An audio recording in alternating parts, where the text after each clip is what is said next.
Eighth cup, yellow belt, Tangun movements. Quite a few. A lot of it's based on being knife hands. We do have a lot of L stances that we're using, and we're still sticking with the forearm, but it's going up more for protecting our head against one and two people at the same time. So starting with the strikes, we have the outward knife hand strike, middle section in an L stance. Here, we're only doing it reverse side. Now it's a little bit tricky to understand because when you're in an L, your weight's on your back leg, 70, 30. So when you do the front hand, this is a reverse strike. Not that you're going the reverse way, but just it's reverse of your body weight. You can't do obverse though. You're going to hurt yourself. It's impossible. So here with the outward knife hand strike, middle section, at your shoulder level, start from here, down, up, cross it on the inside. Don't open it yet, but keep it relaxed. And as you come down, you swing it out, tensing the fingers, straighten everything out, getting the elbow straightened, keep the shoulder relaxed, hold this hand here. 1,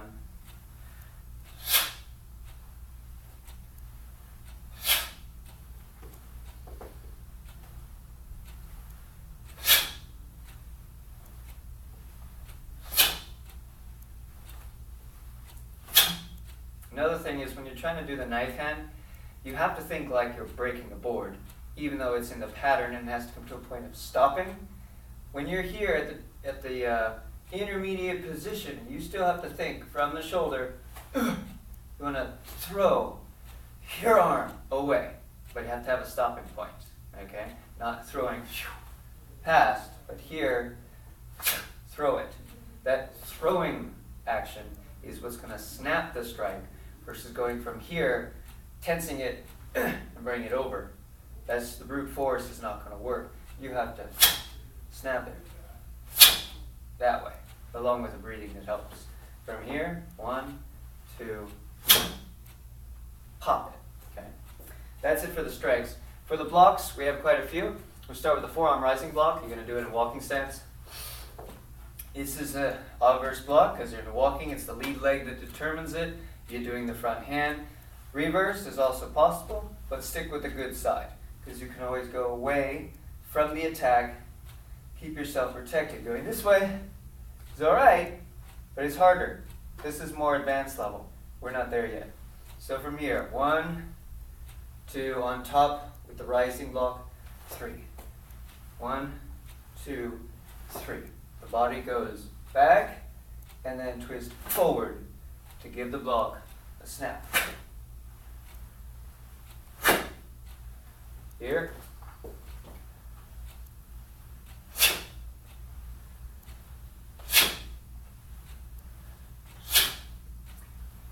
Rising block, as a bonus, is also possible from a sitting stance, here.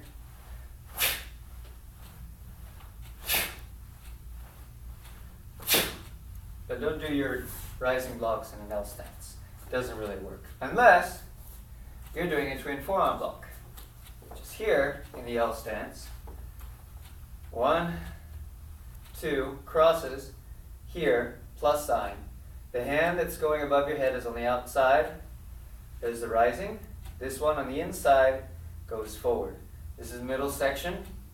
Outer forearm block, rising block, forearm protecting the head. 1, 2, 3.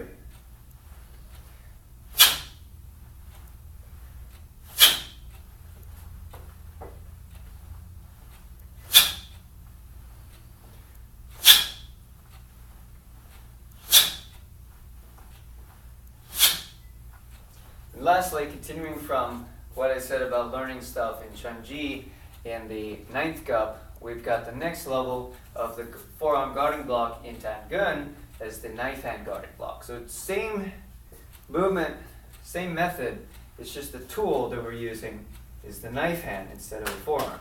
So more reach, more advantage to keeping things away from you and protecting yourself. You want to use a knife hand guarding block against like a turning kick, another knife hand, maybe a high section punch, hitting in the wrist, hitting the top of the foot, hitting the other knife hand. Quite deadly. All right, so here in the L stance, 1, 2, 3.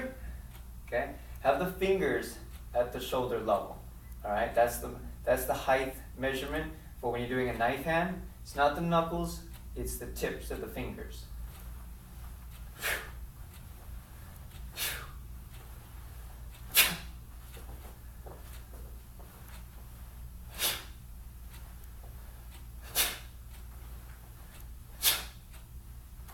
All right, thank you.